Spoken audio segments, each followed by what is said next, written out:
friend, 3rd District Representative of Virginia, Congressman Bobby Scott. Congressman, great to have you. John, good. Happy holidays. How are you? Doing fantastic. Now, if you were in Congress, I know you would have voted against the other thing I hated, which was NAFTA. What? NAFTA. I was in Congress. You were. God, my memory is leaving me. It was in President Clinton's first term. That's right. I got elected in '92. Clinton's first term. And how did you remind me? How did you vote on that? I voted no. Right call again. See, there we go. Now I got to add that one to the list. See, I hated that thing. And see, as conservative, I'm a conservative, and I got beat up over every single one of these, and I was right every time. I want to get to the Cromnibus bill. Okay. You voted no. This thing was laden with pork and bailouts, money in there for bank bailouts and Blue Cross Blue Shield. What was it? That thing looked like a goodie bag for political campaign payback. What say you? Well, not only was it political campaign payback, it had a provision that increased the amount of money that could be donated to campaigns. I mean, I think the most egregious part was the banking part, where they eliminated the prohibition in the Dodd-Frank bill that prohibited banks from speculating with taxpayer-insured money. Which means if the speculation goes south, then the taxpayer has to come in and pick it up.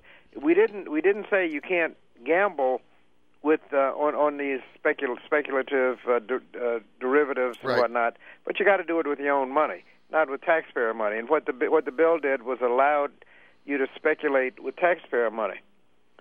And then further down in the bill, it increased the amount of money banks can give to campaigns. Banks and everybody else can give to campaigns. I mean, they didn't have the common decency to put those provisions in separate bills. Well, that's the thing. And my argument against this big omnibus, cromnibus, whatever you want to call it, is that had you taken any of these riders out of there, or all of them out, and you put it up for a vote in Congress, Congressman, every one of these would have went down in flames, every single one.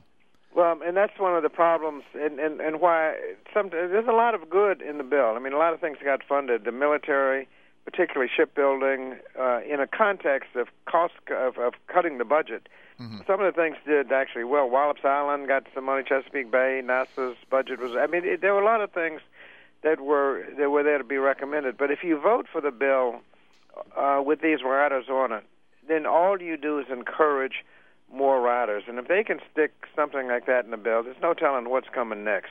We're trying to get all these massive contributions out of politics, and here they are increasing the limit that people can give. I mean, really, you look at this, and it's so counter to everything that a free people believes in. I remember when John McCain ran for president the first time in 2000, and he said there's this iron triangle between lobbyists, big money players, and campaign finance. And he was right. He was right in 2000, and now it's just the fact that they increased the amount of money that banks can give campaigns while they gave banks a bailout. I mean that's obscene, isn't it? It's obscenity. It's the same bill. You would have thought they'd have the common decency to put them in different bills, but to put the provisions and the ability to speculate with the taxpayer-funded money. There are a lot of investment strategies you could use where there's a very low risk of loss, but in that rare occurrence, the loss is catastrophic.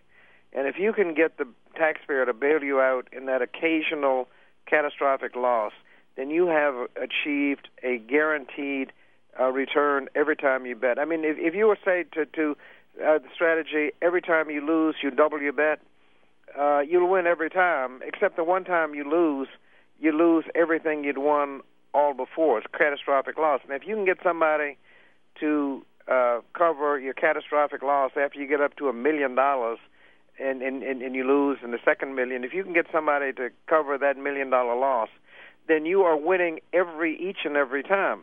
And that's what this is. They get the taxpayer to bail them out as using taxpayer-insured funds. The taxpayer is going to come in and bail them out of the very occasional, maybe once every 20 years, once every 30 years. But when it hits, it is catastrophic, and that's when the taxpayer. That's what happened with the in '08 when everything went south. All those credit default swaps. Once things went south, everything went south, and then they got a bailout. Well, if you can get a bailout every time you have that catastrophic loss, then you have a guaranteed win without the loss. What they say, the capitalism on the wins and socialism on the losses. And then they put that provision in there so the banks can speculate, make money, and then donate more money to campaigns. Obscene. Absolutely infuriating. Anybody that looked at this thing has to go. They always put things in bills that you don't want to go along with, and sometimes you just got to go along with it. But at some point, it's just too much. And putting that provision in there, I think if you vote for the bill with that in there, then it's just going to get worse. Well, many people feel they got Grubered on it, that basically they put all this in there hoping it would go through, and it did. And I get back to what I said earlier. If any of these riders, especially the ones that you mentioned, some of the others, even the one on Blue Cross Blue Shield, if my audience isn't familiar with that, on page 1605 of a 1,606-page bill, basically, Blue Cross Blue Shield got singled out as a company. There's Obamacare, each of these big insurance companies have just very quickly a 15% cap on their margin. In other words, they have to pay out 85% of their claims because the government is bringing all the people in to the coverage. And so they singled them out and basically took part of the profit cap away. And if you look at the number of dollars that Blue Cross and Blue Shield gave back to candidates, it's horrific. But well, that provision was designed as a cost-cutting move that says if you're going to take people's premiums, you got to give back at least 85%, 80 right. to 85%. You can't spend more than that in dividends, profits, CEO bonuses, right. corporate jets. You got to spend it on health care, and relaxing that just means that they can charge you more than they actually need to. Exactly, and it was stuck at the end of the bill, and it was basically allowing Blue Cross Blue Shield to increase their profits without having to give any of it back. I mean, it's just it's absolutely infuriating. Virginia, there's a long district, goes from I don't know where it goes, Newport News, Hampton. It was all the way up to Petersburg and all that stuff, but.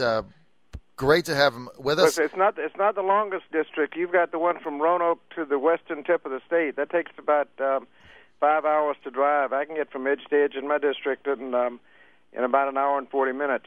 Well, that's not bad. So the 5-hour one, what is that? The fifth district goes from the North Carolina border to northern Virginia. That's whose is that? Hurt, right? Robert right. Hurt.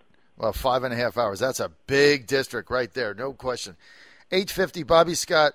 Congressman, I want to get your thoughts on normalizing relations with Cuba, maybe lifting the embargo. We've heard two sides on the argument. Some people saying Cold War is over. It hasn't worked. Other people are saying this is a totalitarian government that persecutes its people and puts them in jail. What say you?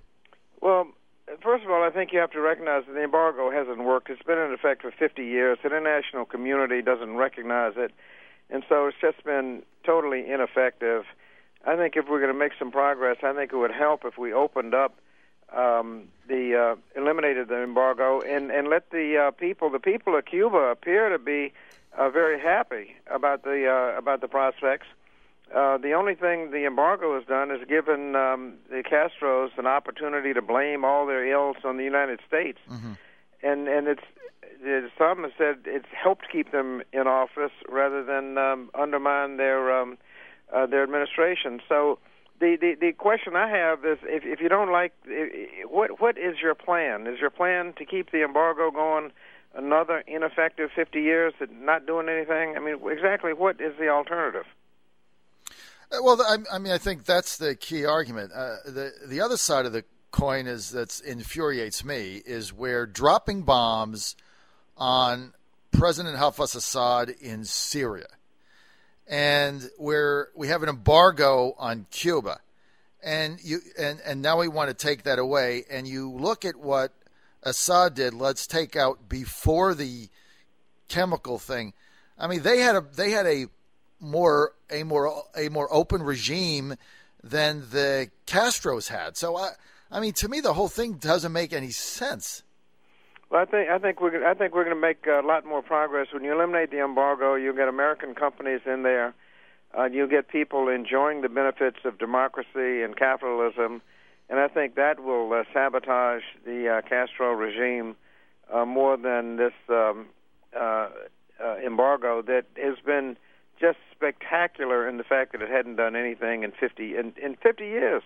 Well, it's not worked, and I mean the facts are the facts. But what you say is really hits the nail on the head of that the international community hasn't recognized it. We were saying, Congressman, just on Thursday, that the biggest tourism dollars that Cuba has is from Canadians. And right. So they choose to go to Cuba on a 7-to-1 ratio to take a holiday than anywhere else in the world. And so it's just not recognized. I mean, that's really what I think the issue is. And I think a lot of American companies, you got agriculture, you got a lot of hotels, could do well in Cuba. A lot of people could go there taking advantage of American businesses in Cuba. It's 90 miles away from our coast. It's got the weather is usually pretty good, so it's just an opportunity. And I think that has more potential of changing people's minds in Cuba than an ineffective embargo that hasn't worked. I mean, I don't know how anybody can suggest that we ought to keep doing what we're doing, as if it's doing any good at all, other than giving the Castros something to blame all their ills on and getting people all worked up against the United States. Common Sense News Time 8:53. We're with 3rd District Congressman Bobby Scott from Virginia. Congressman, though, answer this. Both sides of the aisle, there's representatives of Cuban descent that have gone ballistic over this, one being Senator from New Jersey, Menendez, and then the senator from Florida, Marco Rubio. If you listen to their statements, they become unglued over it. How do you reconcile that? Well, it's bipartisan. There are Democrats and Republicans on both sides of this. But if you look at Cuban Americans, the polls are showing that other than those over 60 years of age, there's support to end the embargo. Mm-hmm. If you look at Cubans in Cuba, they appear to be very supportive of the idea, and so other than those who have probably legitimate reasons not to like the Castros, but then what is their plan? Other than they don't like the Castros, what is their plan? They haven't come up with a plan. They're not going to. If the embargo isn't going to give them their land back, if the Castros took their land, right? And I can see that there's a legitimate problem there. But what is it? Are they going to keep going the way they have been going for the last 50 years? Well, one of the other criticisms is on the trade. And this is what Senator Rubio and Menendez was very upset with. They said, we basically traded one innocent American to get out of there and called it for humanitarian reasons. And we traded them 3 Cuban spies that murdered U.S. citizens. So how do you answer that? They're going to whatever the trade was, or whatever the situation was, they're going to complain. So I think you have to put it in their perspective. I mean, anything the president does, they're going to start squealing. But I think we have to look long term at what is our relationship with Cuba and what is the best thing that can happen in the interest of the United States. And I think clearly what we were doing for the last 50 years might have been a good idea 50 years ago, 45 years ago, 40 years ago. But at some point, it should have occurred to somebody that this thing isn't working. And what is their plan? Keep going the way we're going? What's the upside of that? Well, you're right. There's not an alternative plan out there, and certainly going down the same. If you go down the same path, as you know, you end up in the same place. Congressman, we're almost out of time, but I've got a question via text from one of our listeners. Jim in Chesapeake says, I've heard through the grapevine that Congressman Bobby Scott may be asking somebody to marry him in the near future. Is that true? Not that I know of. Not that you know of. Well, I just wanted to clear that up because your communications director, David Daly, finally took my advice and went off and married that fine young lady that he's been dating for some time. So good call for David on that. Okay, so yeah, David did well. He did. He, like me, he's married up, and I've been telling him for 36 months to go buy her a ring. Now, so you are dispelling the rumor you're not getting married anytime in the next 90 days. That's true. Okay, not getting married. Maintain the number one well, bachelor status. One thing that did happen, one thing good did happen, the President signed my bill this week, the Deaths in Custody Reporting Act. It's passed. We talked about it on an earlier show. And the President did sign the bill, and so that's going to be in effect. Okay, and I know you worked on that, so we commend you on that. Congressman Scott, if we don't see each other, you have a fabulous holiday, a wonderful and very Merry Christmas. Thank you, and happy holidays to you. All right, sir.